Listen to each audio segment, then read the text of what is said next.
Well, good morning again, everyone. This is a fantastic, for me at least, a Thursday. I figured today I'd chat a little about the things and modifications I have made to the Bolt and future plans to make changes to the Bolt. So as of today, the only modification that I've done to the car myself has been the actual floor mats. Now, when the car was purchased, this might be a funny shock, but the floor mats that come with the car that are the carpeted floor mats really completely suck, for lack of a better term. They cover a small area of the floor. They don't cover the full footwell. On top of that, they do not cover the dead pedal on the driver's side at all. So if you buy the car and you get the stock floor pads, floor protectors, whatever you want to call them, floor mats, they do not cover that dead pedal. Now, a lot of people have these 3D printed options, or these options you can buy to actually cover the dead pedal. Well, I went the option in the direction of going with a fully covering floor mat by Tux Mats. Now, Tux Mats spelled T-U-X-M-A-T, and it covers all the carpeted area that your feet have the ability to actually touch or hit. And pretty much it also covers the whole dead pedal as well. And as a result, you don't need any additional hardware or protection to make sure you don't chew up that carpet. Now, this may sound funny, and don't laugh about this. I laugh about it, but some people say that some of the things in the Bolt are made and they are not of the highest quality or cheap. Now, the Bolt is very well put together. I'll tell you that absolutely is a fact. It's extremely well put together, but some of the materials are not really as high quality, and unfortunately, one of the places where it's not very high quality is the actual carpet underneath the floor mats. So what I quickly realized is that's part of the car that's going to wear out rapidly on the Bolts and potentially need to be replaced with something better. It just is very cheap, flimsy. It's not quite, people complain about the plastics in the car being cheap, but I don't really touch them all the time. I don't really bump things into them all the time. I don't feel like they're going to wear out anytime soon. And even though people say that they feel, it feels like it's cheaper, it still feels sturdy. Well, the carpet isn't really even seated to the ground. You can kind of pick it up, and you can tell that it's loose. So your best bet is to get something that completely covers that carpet, protects it, and overall makes it to where you don't have to worry about it wearing out. I wouldn't chance it. It's not worth it. And personally, on any other car, after getting these Tux Mats, I probably would do the same in the future, especially if it's something I'm going to own. Obviously, I own this Bolt. I am not leasing it. I drive too much.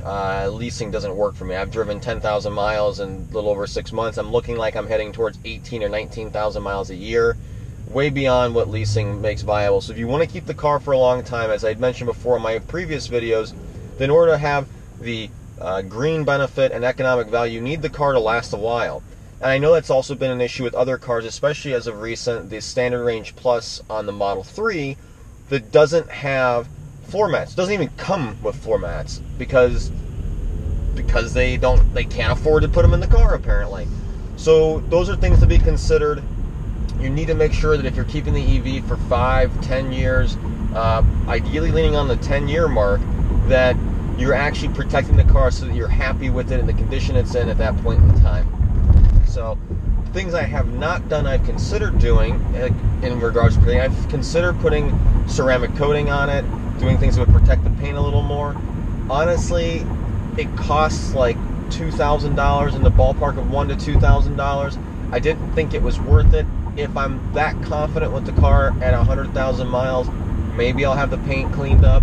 I didn't think it was worth it, but I did buy to put on for this summer a 3-year by Rust-Oleum. It's called Factor 4, and it supposedly gives you 3 years of protection, can be user applied. Maybe I'll get too hot of it. I am in Chicagoland, and the weather can be pretty harsh, unfortunately. So if I get 2 years out of it, I thought that would be great. It supposedly does a great job. I'm going to put that in the car and let you guys know how it does. So Rust-Oleum is going to happen. I just purchased that. It's actually in the back of the car. I plan on maybe putting it on this weekend, or I might be doing it the following weekend.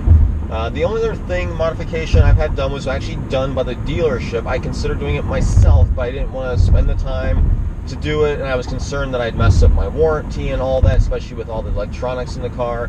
I didn't want to deal with the hassle, and plus it was too cheap. And that was adding the actual factory-made illuminated charging port for the Bolt. And I'll add a picture or a small clip of it down below, or right over the screen right now. But basically what it does is that you open up the charge port and it lights up the charge port. It says Bolt.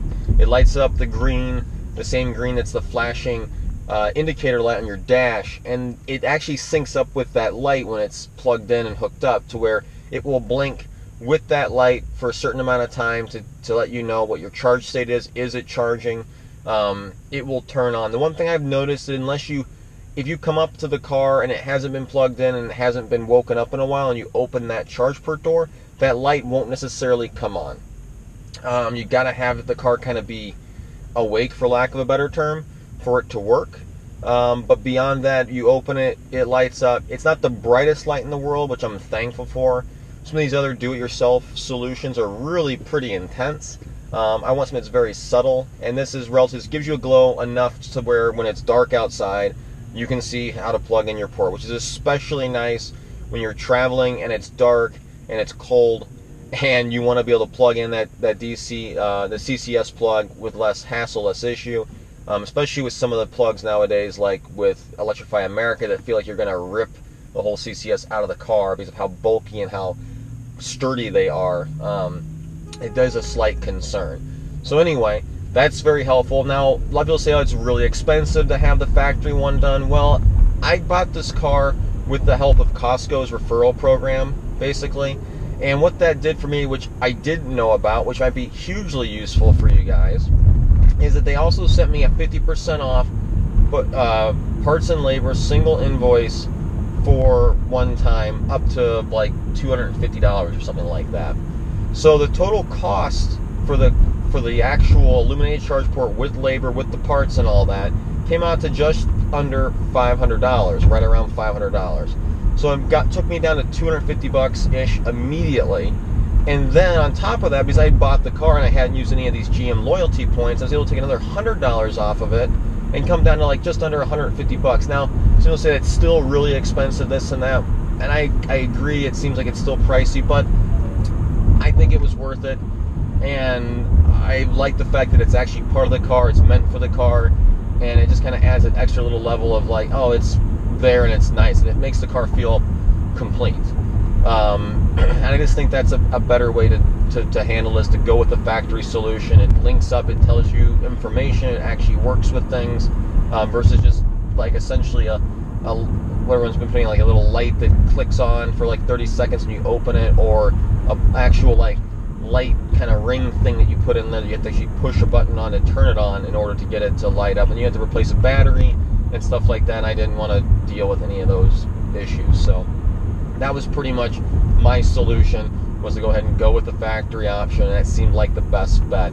If you can do this, do what I did, great. You should definitely do it. I would jump on it, because then essentially you're getting, you're paying not much for a factory option, and you'll enjoy it because it feels like it's part of the car.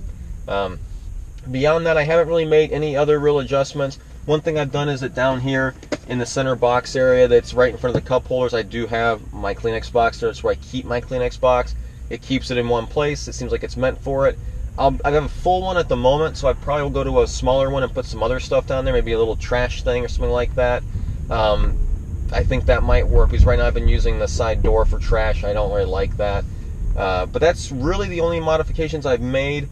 Outside that, one other thing I've got for the car that I keep in the car is this charge cable that's plugged into the back.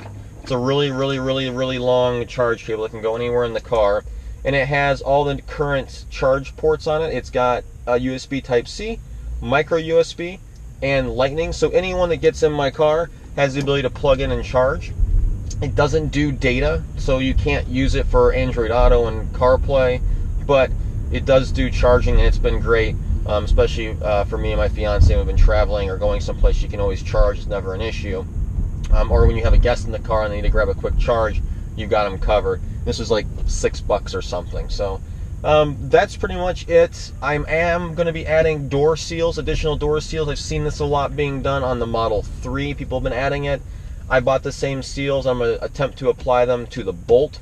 Basically, it will give a double door seal, so they give the inner seal around the door, and then we'll add an additional one around the exterior well area to help seal off more sound. We'll see if it makes a difference. I don't know, but that's one upgrade I'm also going to be doing very, very soon for the car. So anyway, that's all I've got right now. If you guys have questions about any of the upgrades, if you have ideas for videos, please throw that into the comments down below. And if you could, smash the subscribe button, click the like button, and ring that bell so you'll get notifications anytime I make a video. Again, I appreciate your guys' support and your watching, and I'll see you in the future.